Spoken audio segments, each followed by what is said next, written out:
So, it's number three for this week.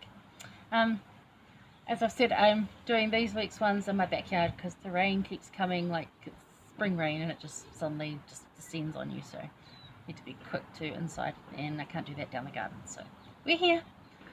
But you get to see a little bit of what I get to enjoy in my backyard. So this is just our fence, our neighbour's fence, right here. We put oranges up at the top of the fence, and the birds come down and feed on them, and I've got a really cool couple of photos of the birds doing that.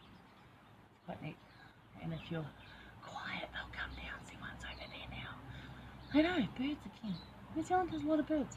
Anyway, so we're going to go to 57.6. So in 57.6 is, oh, this is when they had their first battle, and none of them were murdered or accounted for. So this is Helaman recounting the taking of Antipara and the surrender and later defense of Community. But yeah, they fight valiantly. But this is before their second battle.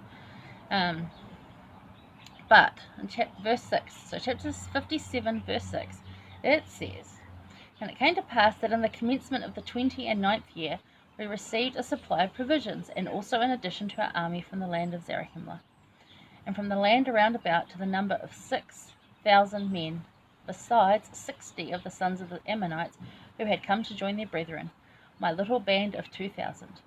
And now behold, we were strong, yea, and we had also plenty of provisions brought unto us." And these were bought by their fathers as well. So 6,000 men for the general army, and an extra 60 stripling warriors. So please, people, can we please, as I have been saying for years, when you say 2,000 stripling warriors, that's not all of them. There's 2,060 of them. Now, I know that Emily Freeman and David Butler did a huge thing this, they called it Summer of Heroes or Winter of Warriors, and believe me, it's been a Winter of Warriors down here.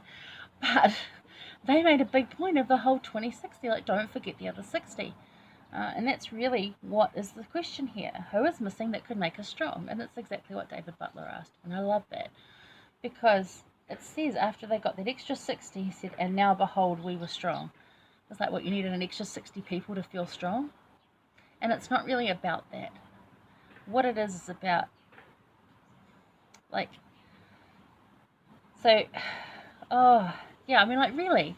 Okay, so, this is what I think anyway, and again, I'm struggling to put it really into words, but it's knowing that you have a support network that helps you to feel heard, and that you matter, and that you're cared about, and that makes you strong. That's what I think. It's probably not what everybody thinks. You might think differently, and please, again, share your views, because I'd love to hear them.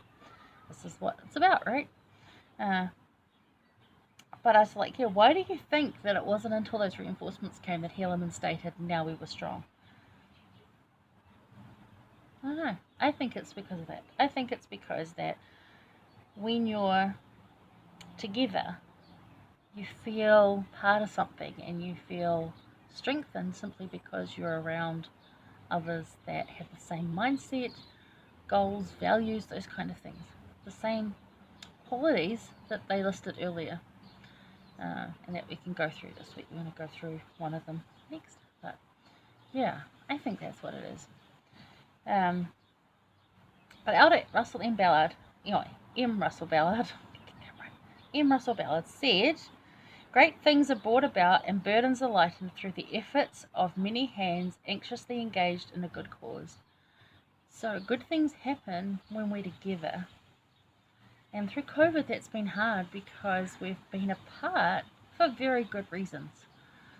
And even though we've been like with our families and we've had a nice time, it is quite the thing to realize that all the people you might have complained about at church, I really hope I didn't do that, but people do. Or the people that you think, well, I'm not really that good of friends with them, I kind of just know them at church, otherwise I wouldn't have anything to do with them. Actually, you do miss them. So you probably would have something to do with them. You miss that. You miss your ward. You miss having sacrament passed. You miss seeing the boys sort of look like, they're not that interested and they just rolled out of bed. But, it's good to see them like that. I missed it. I think other people are missing it. So, who's missing that could make us stronger when you go to church on Sunday? You're in your next meeting. Look around. Who's missing that could make you stronger? And why aren't they there? And go find out and invite them back. Do the whole come and see, come and be with us. There's a lot of people are suffering from that. You know, I don't really want to go back to a mass gathering after COVID thing because I might get it. Or some of you still aren't back at church, but you can still reach out. Because together we're strong. So, everyone counts, you know. Okay. This is my backyard. This, down here, the day plays very nice. These are all those little, these are New Zealand pine trees. So, that's what we use as our Christmas trees. Not so easy to put the decorations on, but they smell real good. Except I'm kind of allergic, so we don't have them in the house. There's some of the oranges you can see there on the fence. And, yeah. Little wax eyes, or what else are they called? Silver eyes? I don't know.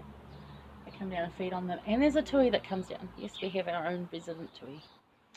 Alrighty. So I'm going to go do the next one. Find somewhere nice. Maybe, front yard. Front yard. Wow. Branching out now. Okay. See you in a bit.